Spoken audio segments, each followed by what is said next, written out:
Summer Wars is a 2009 Japanese animated film directed by Mamoru Hosoda and produced by Studio Madhouse.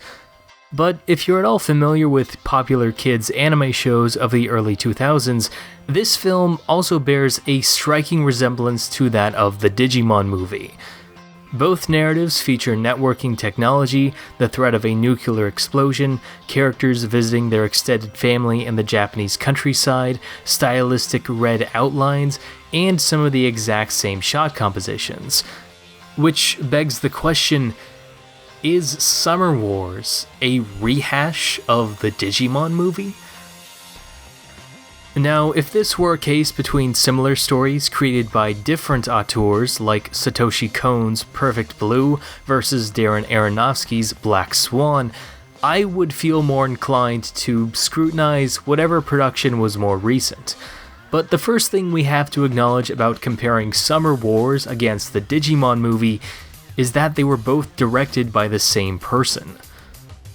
Between 1999 and the year 2000, Mamoru Hosoda directed 2 of the 3 theatrical segments that became known as the Digimon movie, and before 2009, he directed the full-length feature film that is Summer Wars.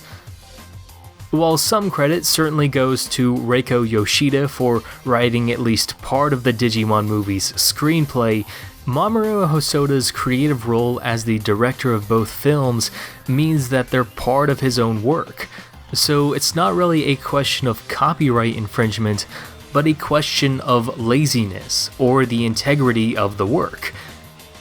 Is this animated film regurgitating the same ideas as its predecessor? And to that, my answer is no, because Summer Wars has a different running time, a different narrative, a different audience, and a different experience in general. When I say the Digimon movie, I'm not really talking about the feature film as a whole, I'm talking about one specific segment known as Our War Game, where 2 members of the Digimon Adventure cast, Taichi and Izumi, are trying to reassemble their old team so that they can fight off an evil Digimon that is wreaking havoc on the internet. Although they only make contact with the 2 brothers of the group who are at their grandma's house, everyone still manages to win the battle even with such a limited roster, and prevent a nuclear warhead from detonating inside of Japan. By contrast, Summer Wars is one continuous storyline, about a self-conscious math whiz, Kenji Koiso, being hired by the girl he likes to attend her great-grandmother's birthday party and pose as his crush's fiancé, but ends up being framed as the mastermind of a malicious computer virus that is terrorizing the internet with real-world consequences. However, by working together with his crush's family, Kenji is able to clear his name, and they all defeat the virus before it causes a nuclear explosion. You can see how Summer Wars shares the same elements as the Digimon movie, but here they're much more expanded upon. Kenji is kind of like if Izumi from Our War Game was the protagonist of his own story. But the red outlines are much more striking in Summer Wars. The Digimon movie only partially features the Shimane prefecture of Japan, while Summer Wars spends much more time in the city of Ueda, Japan. And the film itself has much more content in its story.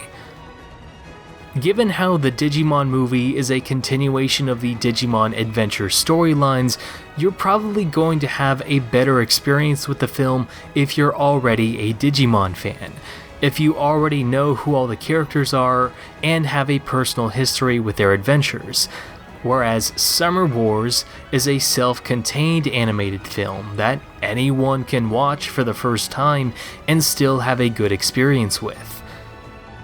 Digimon Our War Game is for a niche audience, while Summer Wars is for general audiences.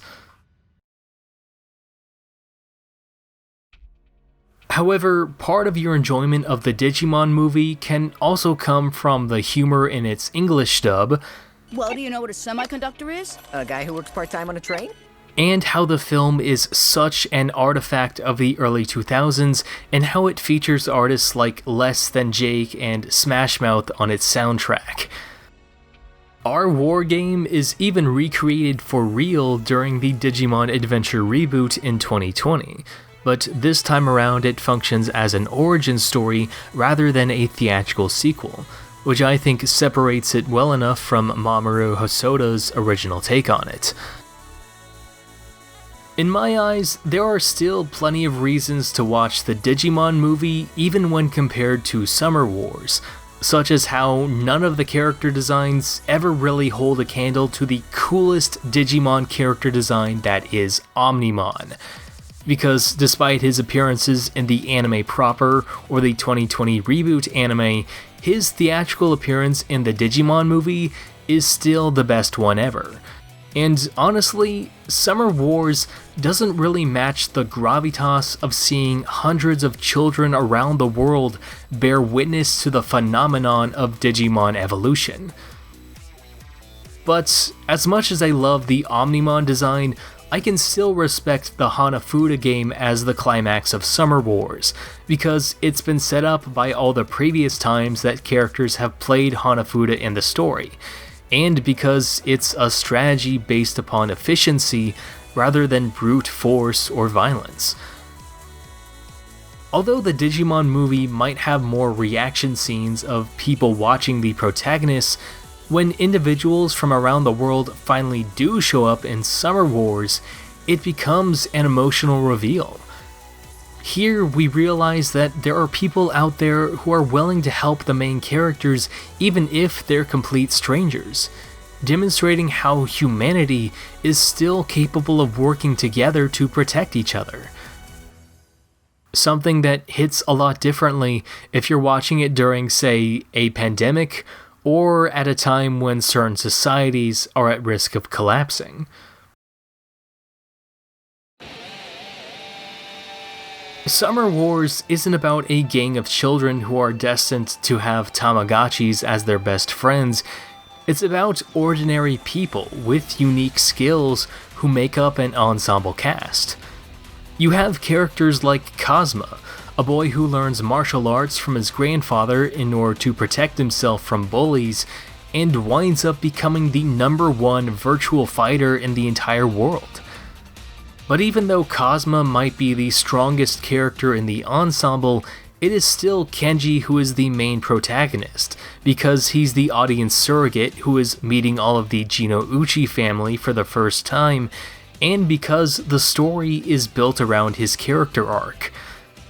At the beginning of the film, he sees himself as a failure, but over time, he begins to see the practical value of his math skills, consoles the person he loves, stands up for what he believes in, creates plans that are successful, and ends up saving the entire house with pure brainpower.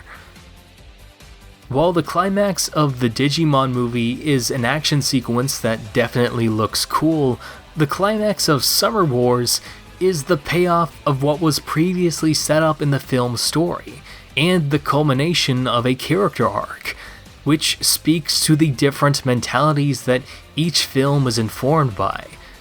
With Digimon, you have Toei's philosophy of making cool-looking anime, whereas with Summer Wars, you have the philosophy of strategic filmmaking that aims to create a more tangible and rewarding experience.